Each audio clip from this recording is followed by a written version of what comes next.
सुप्रभात बच्चों। हम लोग देखेंगे त्रिकोणमिति में प्रश्नावली 9.1 का 6वां प्रश्न है। 1.5 मीटर लंबा एक लड़का 30 मीटर ऊंचे एक भवन से कुछ दूरी पर खड़ा है। जब वह ऊंचे भवन की ओर जाता है तब उसकी आंख से भवन के शिखर का उन्नयन कोण 30 अंश से 60 अंश हो जाता है। बताइए कि वह भवन की ओर कितनी दूरी चल करके गया है।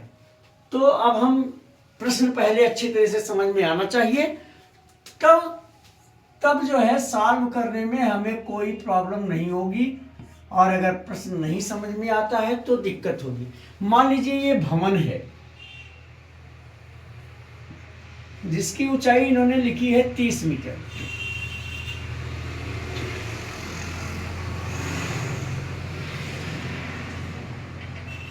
और यहां एक लड़का है जो 30 अंश का कोण बना रहा है शिखर से।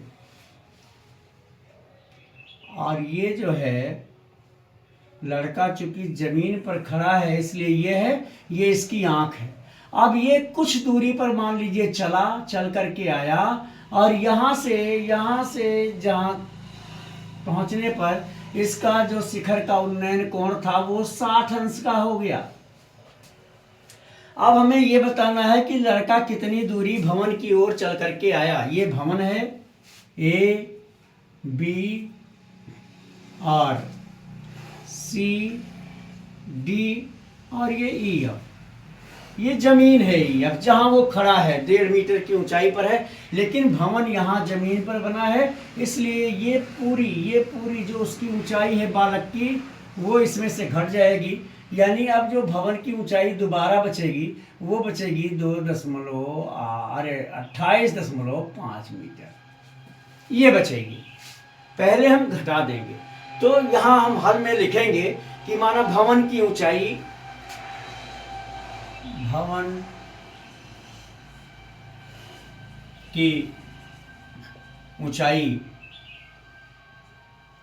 ए एफ बराबर 30 मीटर।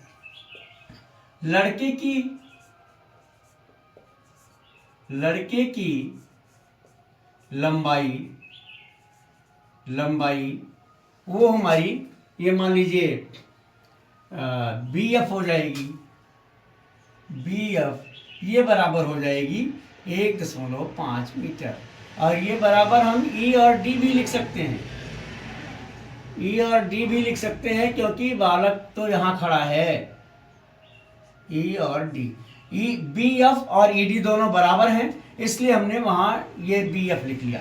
अब ये दूरी निकालनी है तो इसलिए हम इस त्रिभुज को ले लेंगे। त्रिभुज ए बी डी से इससे अगर हम देखेंगे तो हमारी जो ए बी होगी ए बी ये बराबर होगा ए एफ और ऋण बी एफ।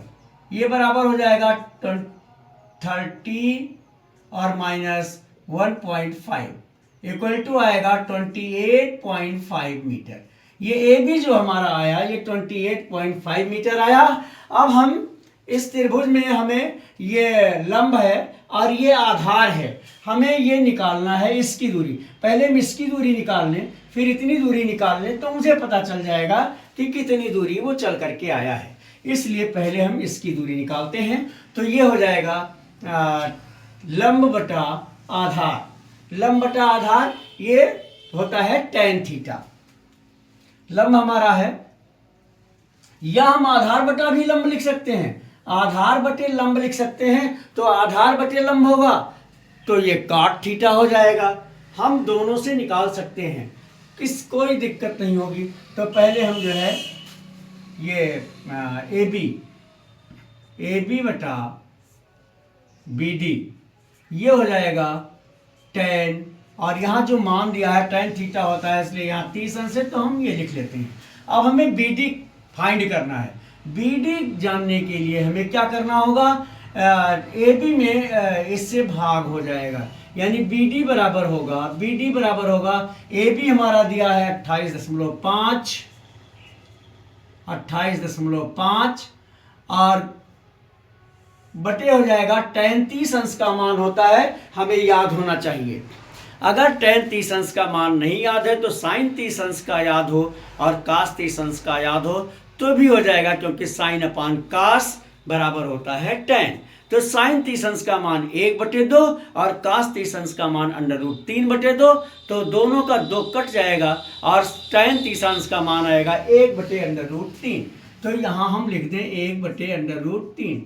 अब हम जानते हैं, ना जानते हो तो जानो, अगर किसी पूर्ण संख्या में किसी भिन्न से भाग किया जाता है तो भिन्न के हर से उस पूर्ण संख्या में गुणा कर दिया जाता है, अर्थात यहाँ जो BD की लंबाई आएगी वो आएगी 28.5 √3 मीटर। ये तो हमें मिल गई BD की लंबाई यहां से यहां तक की। अब फिर कहा गया है कि बच्चा कितनी दूर चल करके गया है, तो अब हम ये लंबाई अगर निकाल लें तो दोनों को माइनस कर दें, बस मिल जाएगा। पुनः हम लिखेंगे पुनः त्रिभुज ABC से, पुनः त्रिभुज ABC से, पुनः त्रिभुज ABC से हम वही चीज निकालेंगे। यहां हमने लंब बटे, अब हम इसको आधार बटे लंब से भी निकाल दें, जिससे आपको दोनों चीजें पता हो कि चाहे हम लंब बटे आधार निकालेंगे तब भी वही आएगा या आधार बटे लंब निकालेंगे तब भी वही आएगा। तो यहां हम लिख लेते हैं BC बटे AB।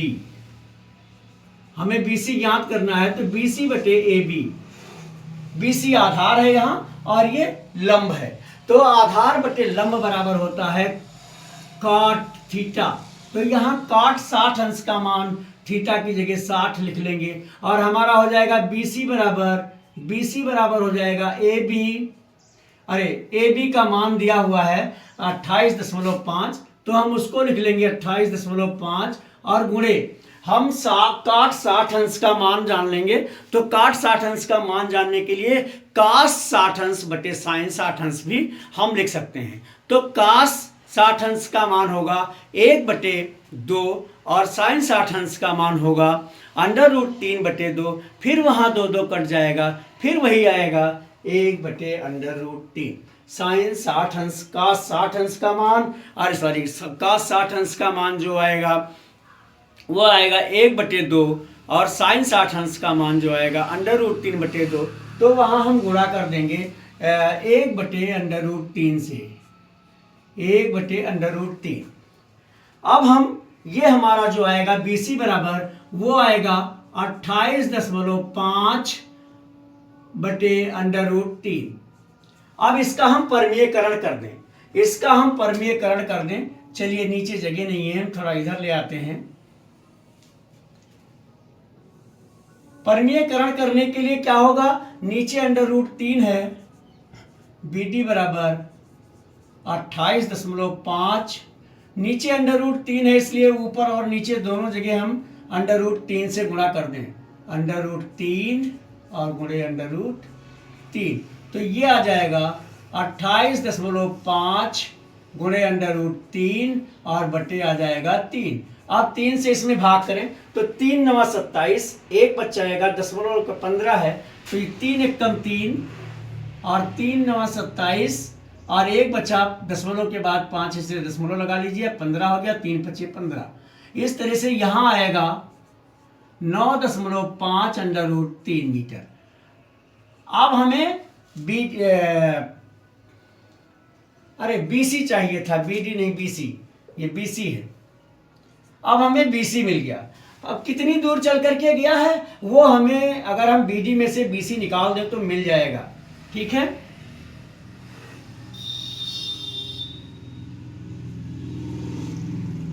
लड़के द्वारा चली गई या तय की गई दूरी ये बराबर होगी BD माइनस BC। और जैसा कि हम अभी निकाल चुके हैं, BD हमारा आया है 28.5 √3, इसमें हम लिख देंगे 28.5 √3 और माइनस BC अभी निकाला गया है 9.5 √3, ये माइनस कर देंगे तो ये आएगा 19, अरे 0.5, ये 0 हो जाएगा और 28 में से 9 निकल जाएगा तो आएगा 19, यानी 19√3 मीटर। ये जो मेरा आंसर आया, आंसर ये आया 19√3 मीटर, यानी बच्चा भवन की ओर 19.3 मीटर चल करके, अरे 19√3 मीटर चल करके गया है। पूरी कोशिश की थी। देखिए हमने यहाँ कर्ण बटे लंब से निकाल दिया और यहाँ आधार बटे लंब से निकाला, जिससे दोनों तरह से आपको कोई दिक्कत ना हो, चाहे आप आधार बटे लंब निकालें चाहे लंब बटे आधार निकालें। एक मान जो ज्ञात होगा, दूसरा जो हमें ज्ञात करना है, उसका रिलेशन किस प्रकार है। ज्ञात जो करना है उसे ऊपर लिखेंगे अगर, और जो दिया है वो नीचे लिखेंगे, तो त्रिकोणमितीय अनुपात में साइन कास टेन में से वो क्या बनता है, मुझे ये ध्यान रखना है। बस मेरे प्रश्न सॉल्व हो जाएंगे। अब आशा करता हूँ कि आपको अच्छी तरह से समझ में आया होगा। यदि समझ में आया है तो मेरे वीडियो को लाइक करें, शेयर करें, और आपकी कोई भी प्रॉब्लम हो तो मेरे कमेंट बॉक्स में लिख करके भेजें। पूरी कोशिश करूँगा कि उसका सलूशन आप तक पहुँचे। धन्यवाद।